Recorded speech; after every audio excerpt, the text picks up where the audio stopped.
Itulah karya Roh Kudus.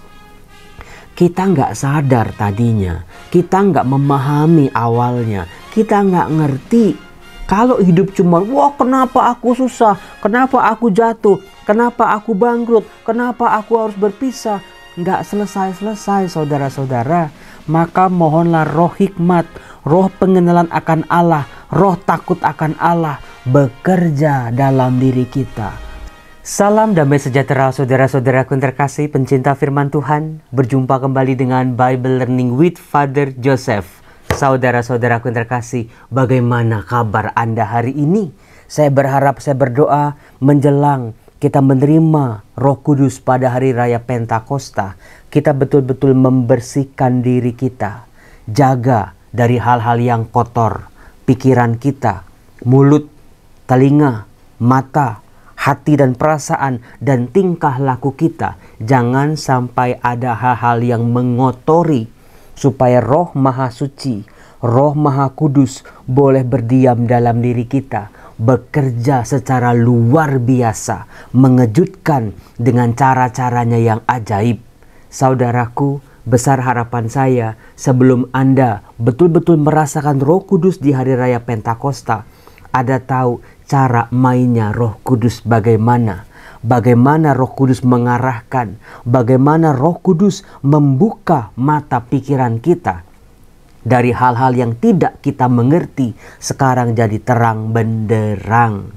Saudara-saudaraku, saya mau membahas sesuatu yang sangat penting luar biasa buat kehidupan Anda. Yang sering kali bertanya, kenapa hidup saya begini? Kenapa saya bangkrut? Kenapa saya sakit gak sembuh-sembuh? Kenapa rezeki saya kok susah mulu Romo dari lahir? Kenapa, dan kenapa?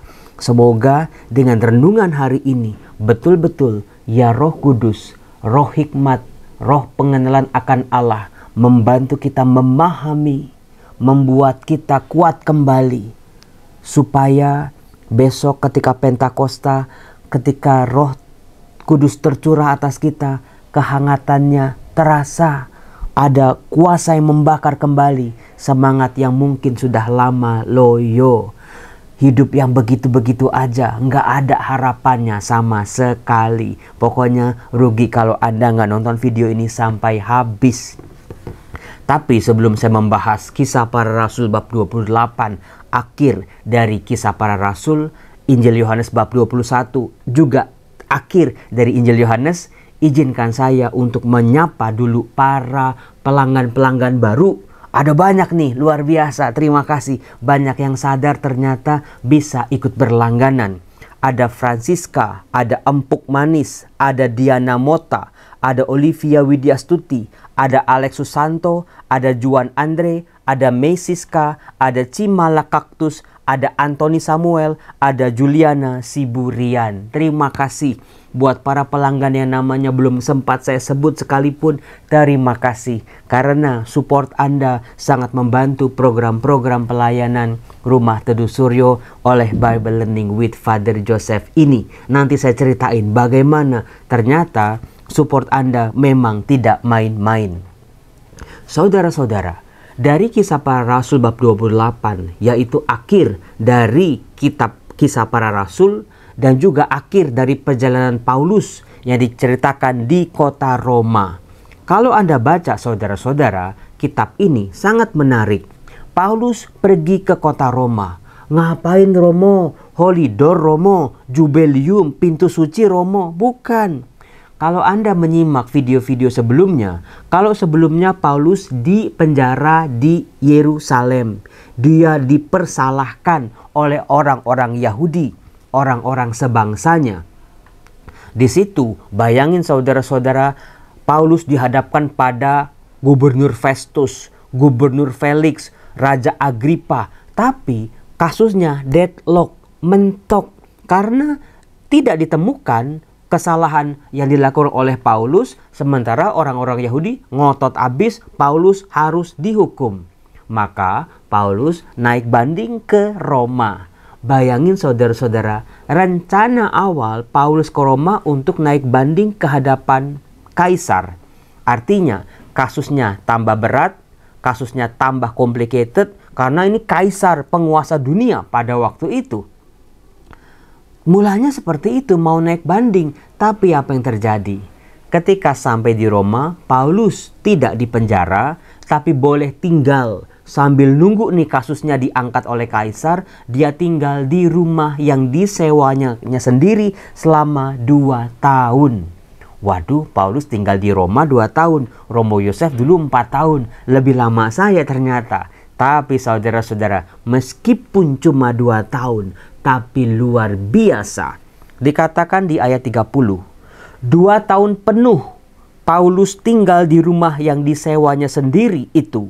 Dan ia menerima orang yang datang kepadanya. Jeng, jeng, jeng, jeng. Orang Yahudi ke, orang Romawi ke, orang Yunani, orang Samaria, orang siapapun diterima di rumah Paulus. Ngapain? Arisan? Bukan. Dengan terus terang, tanpa rintangan apa-apa, Paulus memberitakan kerajaan Allah dan mengajar tentang Tuhan Yesus Kristus. Luar biasa nggak tuh? Awalnya mau naik banding di persidangan di level tertinggi, level kaisar, tapi ada kuasa Tuhan yang bekerja. Tadinya nggak dimengerti, tadinya tidak dipahami, tadinya tidak direncanakan, tapi ini dia. Gara-gara Paulus ke Roma, pintu buat bangsa-bangsa pewartaan Injil Kerajaan Allah semakin terbuka. Kalau orang-orang Yahudi menutup diri mereka, tidak mau bertobat, tidak mau menerima Tuhan Yesus sebagai putra Allah untuk menyelamatkan umat manusia, ternyata kedatangan Paulus ke Roma justru disinilah titik awal kekristenan berkembang di Roma. Roma menjadi pusat kekristenan yang baru. Hanya gara-gara awalnya Paulus cuma mau naik banding doang coba. Itulah karya Roh Kudus. Kita nggak sadar tadinya. Kita nggak memahami awalnya. Kita nggak ngerti. Kalau hidup cuma, wah kenapa aku susah, kenapa aku jatuh, kenapa aku bangkrut, kenapa aku harus berpisah, kenapa aku dibesarkan di keluarga yang broken home seperti ini, kenapa suamiku meninggal, kenapa istriku mendahului aku, kenapa anak-anakku begini. Nggak selesai-selesai saudara-saudara. Maka mohonlah roh hikmat, roh pengenalan akan Allah, roh takut akan Allah bekerja dalam diri kita. Sehingga seperti yang Romo Yosef pernah ceritakan, kita lebih banyak menyebut huruf O daripada A, B, C, D, E, F, G, H, I, J, K, L, M, N. Oh begini toh. Oh begitu toh maksudnya. Oh ini toh rencana Tuhan di balik semua lika-liku kehidupanku. Oh ini toh pelangi yang dimaksudkan oleh Tuhan. Setelah aku harus melewati badai, hujan lebat, panas terik yang berkepanjangan dalam hidupku, rezeki-rezekiku kering. Oh ini maksudnya Tuhan. Itu dia. Bayangin coba. Memang karya Roh Kudus luar biasa. Saya berharap semoga besok ketika Pentakosta Anda menerima Roh Kudus itu dalam diri Anda, membuat Anda lebih mengerti, terbuka pikiran banyak orang tentang betapa besar kasih Allah, betapa hebat, betapa Ia hidup dan hidup dalam diri kita masing-masing. Hal itu saya mau men-sharingkan begini. Kemarin kan Idul Adha, Lebaran Korban. Siapa yang dikirimin ketupat sama tetangganya coba? Ayo coba tulis di kolom komen. Saya Romo, saya dikirimin Romo sama tetangga saya Romo. Saya dikirimin oleh teman saya Romo, ketupatnya enak banget Romo. Saudara-saudara, di Rumah Teduh Suryo itu kan 98% penghuni di situ saudara-saudara kita yang Muslim. Maka ketika kemarin Lebaran Idul Adha, mama-mama di RTS itu juga dapat daging-daging kurban. Mereka masak besar, bayangin coba. Ada lontong sayur Betawi, ada coto Makassar, ada rendang Padang, ada empek-empek Palembang, ada sop buah dan lain sebagainya. Di meja makan itu Sabang sampai Merauke. Karena mama-mama RTS, mama-mama pasien ini itu berasal dari seluruh Indonesia. Luar biasa bukan? Terkumpul di atas meja makan. Lalu mereka mengundang saya datang makan bersama mereka. Ada satu mama-mama bilang, wah kalian semua rugi, kalian udah makan duluan. Aku bisa makan sama Romo Yosef satu meja makan. Saya sampai tertegun loh saudara-saudara, luar biasa ini mama-mama ini. Lalu di depan saya ada empek-empek. Saya kan lagi diet, saya makannya cuma dikit. Makan ketupat aja waktu itu. Saya cuma lihat empek-empek, mama-mamanya ini teriak, kayaknya Romo Yosef doyan empek-empek itu, kita bungkusin aja. Saudara-saudara, sungguh luar biasa. Kemudian datang juga suster biarawati namanya Suster Mary. Suster Mary ini kuliah bimbingan konseling di Atmajaya, sering datang ke Rumah Teduh Suryo, berkonseling, memberi konseling, bercerita sama mama-mama ini. Suster dengan kerudungnya, mama-mama RTS dengan kerudungnya, tampak akrab, bisa makan bersama, bisa ngobrol bersama. Itulah Indonesia. Kasih, kuasa roh Tuhan itu menyatukan, bukan memisah-misahkan. Kasih membuat kita semua sama di hadapan Sang Khalik, bukan membeda-bedakan. Yang berbeda bisa disatukan, yang berbeda-beda latar belakangnya, agamanya, budaya, sukunya menjadi satu keluarga. Kemarin ada satu mama, anaknya sudah selesai berobat di Rumah Teduh Suryo, di RSCM, memberi kesaksian sampai haru luar biasa. Betul-betul berterima kasih kepada pengurus Rumah Teduh Suryo dan juga kepada para donatur. Anda semua yang membuat kehidupan di Rumah Teduh Suryo ini masih terus mengalir, berjalan secara luar biasa. Salah satunya karena doa-doa Anda, karena dukungan-dukungan Anda. Luar biasa. Apa yang dulu saya tidak mengerti, bingung, jalannya mentok, jalannya buntu, kesedihan, air mata, sakit penyakit, ternyata baru hari ini saya mengerti dan memahami. Terima kasih Tuhan, saya boleh menjadi saudara buat semua orang. Kuasa Roh Kudus. Saudara-saudaraku yang terkasih, luar biasa bukan? Roh Kudus membuat kita itu jadi ngerti, memahami. Kenapa sih Romo, saya itu gampang banget ditipu sama orang?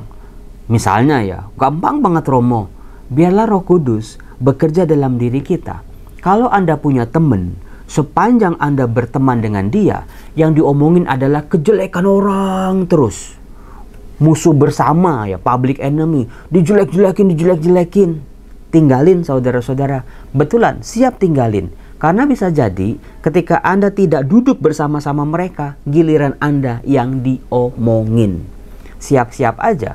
Maka kalau Anda berteman sama sekelompok orang, Anda lihat nih, kok pergaulannya ngomongin orang terus ya? Kok kejelekan orang terus yang diomongin, yang dibahas, dikorek-korek gitu? Tinggalin.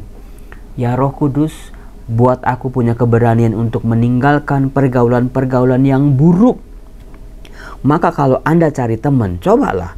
Apakah dalam pertemuan, dalam kebersamaan Anda ngomongin Tuhan deh. Memang gak usah yang sampai mabuk agama kayak begitu. Sampai yang wah apa-apa agama-agama gitu. Oke, gak usah yang kayak gitu. Tapi sesekali berbicara soal hal-hal rohani. Hal-hal yang tidak terlihat oleh mata manusia. Pengalaman-pengalaman iman. Jadi diselingi dengan pembicaraan seperti itu daripada ngomongin kejelekan orang terus.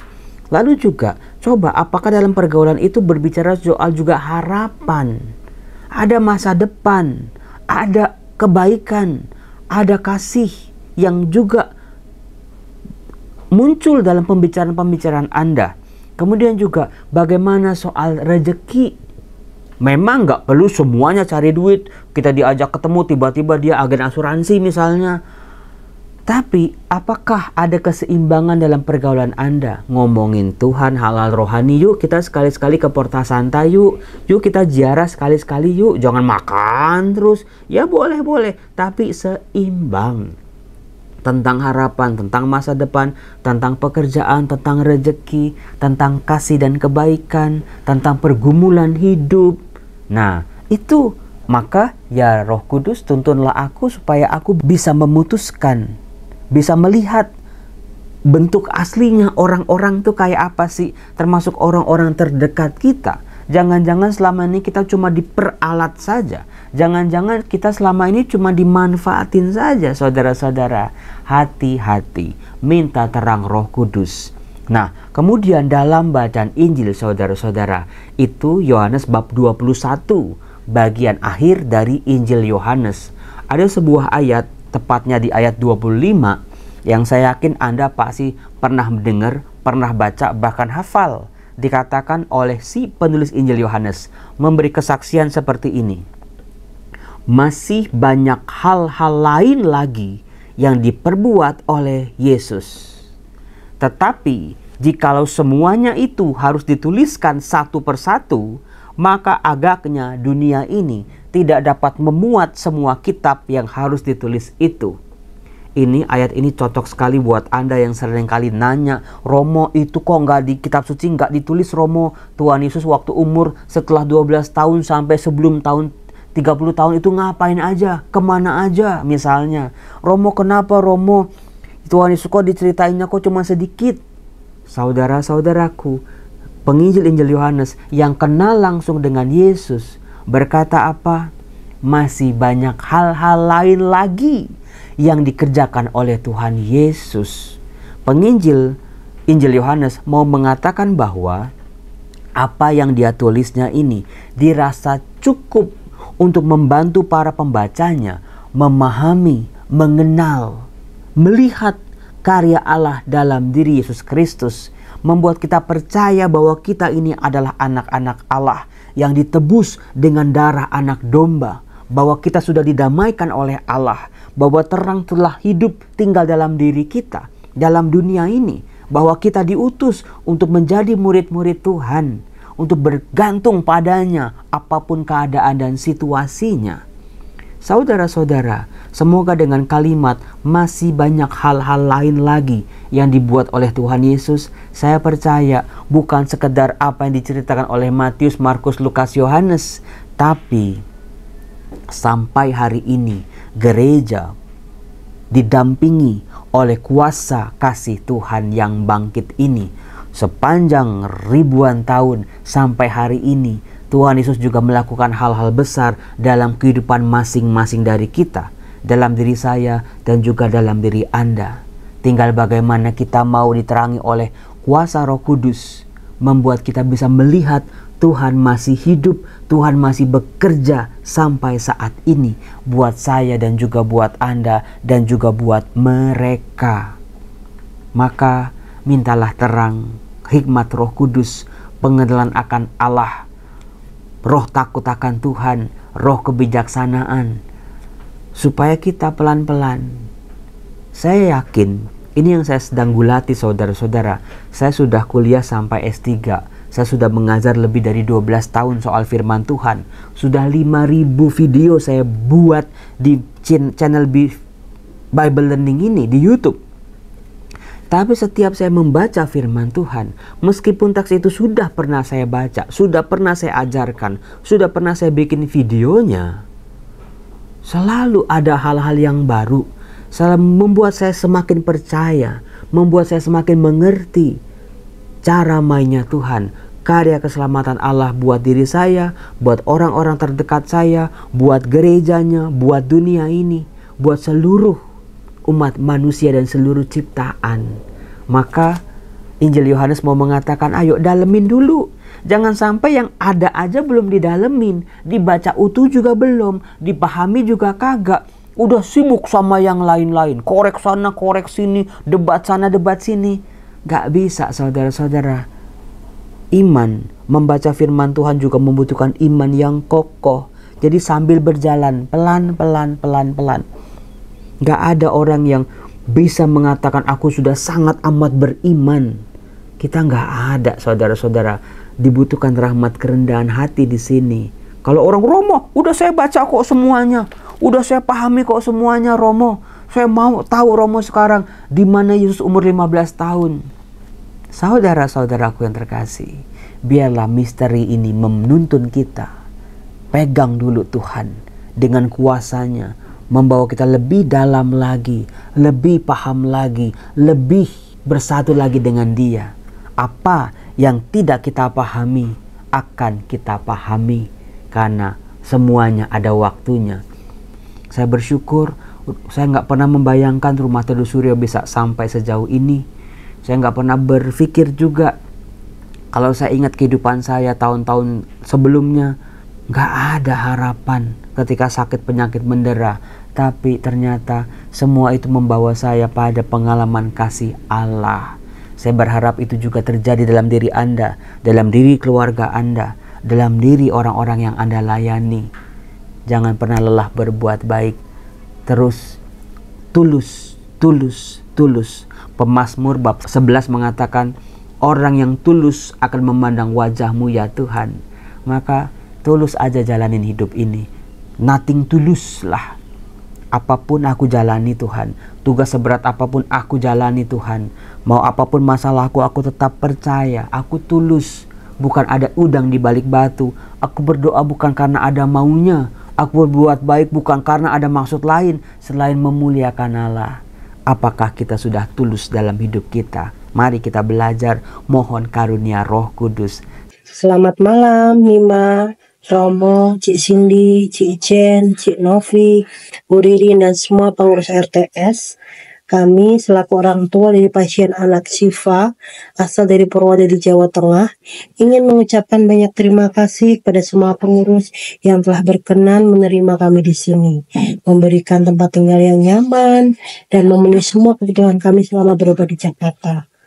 Karena pengobatan tahap pertama anak kami sudah selesai, jadi kami mohon izin untuk pulang ke daerah kami ya. Terima kasih atas doa dan supportnya selama kami berobat di sini.